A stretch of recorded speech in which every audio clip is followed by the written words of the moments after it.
Assalamualaikum warahmatullahi wabarakatuh. Kembali lagi bersama Cikgu Hazim di dalam Matematik KSSM baharu. Jadi kita teruskan bab kita iaitu bab 9 dan contoh soalan yang set kedua lah. Okey. Cikgu tak kata ini soalan yang susah. Cikgu tak kata juga ini soalan yang senang. Tetapi cikgu kata ini soalan bentuk yang lain. Okey, jadi adik-adik boleh nampak bentuk-bentuk soalan dan macam mana Cikgu Hazim selesaikan satu persatu. Jadi contoh soalan yang pertama, soalan cikgu kata soalan yang ketiga lah. Sebab apa cikgu dah buat dua soalan yang sebelumnya. Adik-adik boleh tengok dua soalan yang sebelumnya dalam video yang sebelumnya. Jadi ini soalan yang ketiga lah. Contoh, dua orang pengawas dipilih secara rawak. Okey, ada dua orang yang akan dipilih.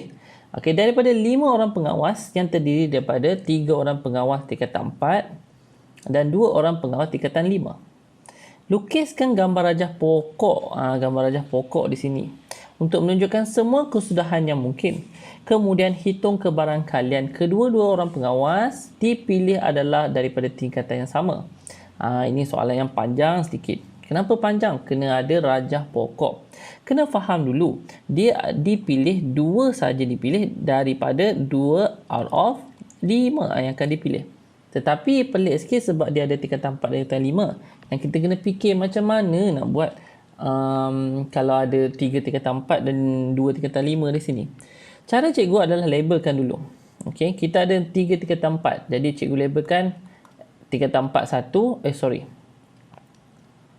Kejap cikgu labelkan. Cikgu labelkan dia adalah 4 1 iaitu tingkatan 4 1, 4 2 tingkatan 4 2, 4 3 tingkatan 4 yang ketiga. Kemudian tingkatan 5 yang pertama, tingkatan 5 yang kedua. Ini nombor-nombor yang kita akan terlibat. Okey, cikgu labelkan ini. Jadi macam mana nak buat rajah pokok? Buat rajah pokok macam ni lah. Macam tu. Tetapi of course tak muat. Jadi cikgu teruskan dengan page yang kedua lah. Okey. Kena faham dulu ya. Kita ada 4 1.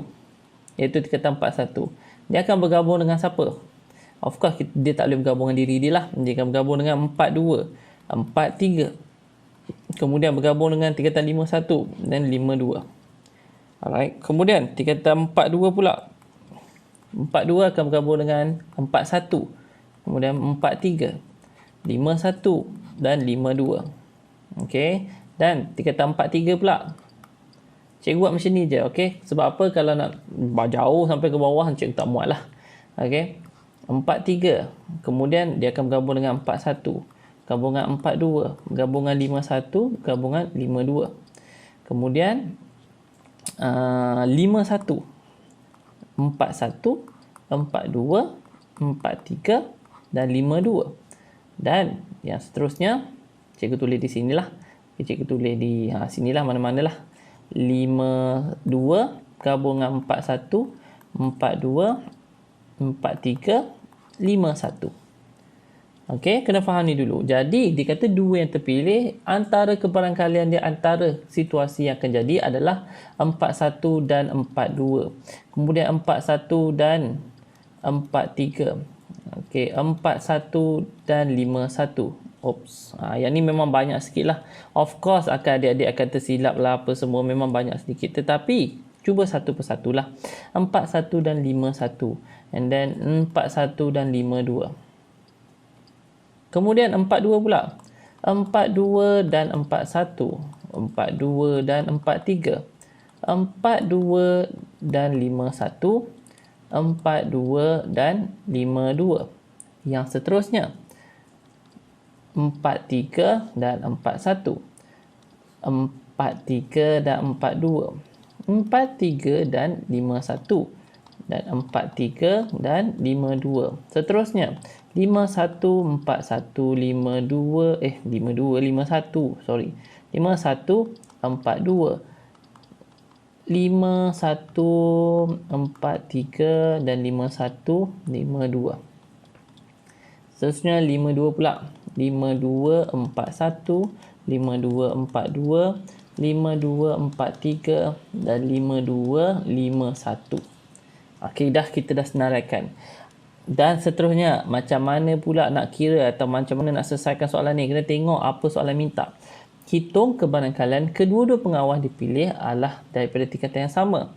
Jadi daripada sini ada berapa kebarangkalian? 1, 2, 3, 4. Jadi 4 darab dengan 5. Kesemua jumlah kebarangkalian yang boleh jadi adalah 20. Kesemua yang boleh jadi adalah 20. Tetapi dia kata tingkatan yang sama. Nampak di sini tingkatan 4 dan tingkatan 4 dia 1. Tingkatan 4 dia 2. Tingkatan 4, 5 salah. Tingkatan 4, 5 salah. Okey, kita tengok yang 4 dengan 4 saja. 4 dengan 4 atau 5 dengan 5 saja. Di sini pula 4, 2, 4, 1, yes. 4, 2, 4, 3, yes. Alright. Tapi 4, 2, 5, 1, 4, 2, 5, 2, tidak.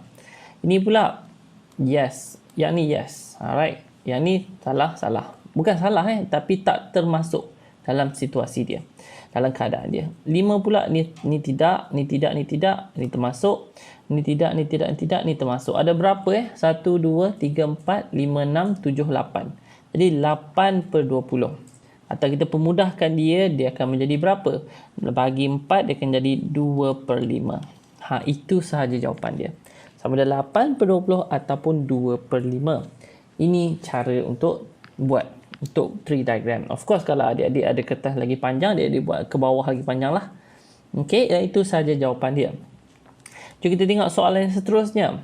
Kebarangkalian Kamseng lulus dalam mata pelajaran fizik dan kimia masing-masing ialah 0.58 dan 0.42. Alright, dia kata lulus Jadi bila lulus kena faham berkenaan dengan jumlah kebarangkalian dia. Jumlah kebarangkalian 1. Jadi kalau lulus 0.58 dan gagal di sebaliknya lah. Kita asingkan satu-satu dulu. Untuk fizik, kalau lulus, apa kebarangkalian dia? Kebarangkalian dia adalah fizik adalah 0.58. Tetapi gagal pula macam mana? Kalau gagal, macam mana nak kira gagal? Hanyalah 1 tolak 0.58. Jadi jawapannya 0.42. Itu untuk gagal. Kebarangkalian untuk gagal. Untuk kimia pula macam mana? Kimia yang lulus, kebarangkalian dia adalah 0.42. Tetapi yang gagal pula macam mana? Yang gagal 1 tolak 0.2. Ya, adik-adik kena faham macam tu. 1 tolak 0.42. Jadi adalah 0.58. Alright, 0.58. Jadi macam mana nak buat dia? Dan kita tengok situasi pertama. Kamseng lulus kedua-dua mata pelajaran. Okey, dia kata dua-dua lulus. Apabila dua-dua lulus, dia boleh jadi fizik lulus dan kimia lulus lah. Okey, so bila dua-dua lulus, cikgu tulis sini fizik pun lulus dan kimia lulus. Fizik lulus, kimia lulus. Kebarangkalian dia apa? Kebarangkalian untuk lulus fizik lulus adalah 0.58. Dan kebarangkalian untuk kimia lulus adalah 0.42. Macam cikgu cakap, kalau cara cikgu dalam kurungan cikgu darab. Okey, jadi 0.58 darab dengan 0.42 akan dapat nilai dia adalah 0.2436. Itu jawapan dia. Okey, itu untuk A. Untuk B pula macam mana nak buat? Dia kata Kamseng hanya lulus 1 mata pelajaran. Dia kata hanya lulus 1 mata pelajaran. Jadi dari sini kita boleh fikirkan ada beberapa kemungkinan yang boleh jadi. Iaitu kalau fizik lulus, kimia gagal. Okey, kalau fizik lulus, kimia gagal. Yang ni pertama. Yang kedua, kalau fizik gagal, kimia pula lulus. Alright, jadi macam mana pengiraan dia? Pengiraan dia senang saja. Dalam kurungan fizik lulus berapa? Fizik lulus adalah 0.58. Dan kimia gagal pula berapa? Kimia gagal adalah 0.58 juga. 0.58 juga. Fizik gagal berapa? Fizik gagal adalah 0.42. Kimia lulus pula berapa? Kimia lulus pun 0.42. Jadi, cikgu dah cakap kalau dalam kurungan kita darab, luar kurungan kita tambah. Okey, jadi 0.58 darab dengan 0.58, berapa nilai dia? Kita akan dapat nombor dia adalah 0.3364. Jadi kalau 0.42 pula, 0.42 darab dengan 0.42, dia akan dapat 0.1764. Dan tambahkan kedua-duanya, apa nilai dia, dan tambahkan dengan 0.3364. Jawapannya akan dapat 0.5128. Okey, dan ini cara untuk nak selesaikan soalan macam ni. Alright, jadi cikgu rasa itu sahaja untuk video-video yang untuk video kali ini. Kalau ada apa-apa masalah, sila tinggalkan komen di bawah dan sila tekan like, share dan subscribe untuk video-video yang seterusnya.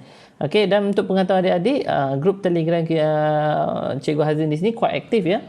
Alright, dan cikgu mengalu-alukan untuk adik-adik untuk join, dan cikgu ada surprise untuk kepada siapa yang dah join grup Telegram. Alright, jadi itu sahaja daripada cikgu. Terima kasih, jumpa lagi.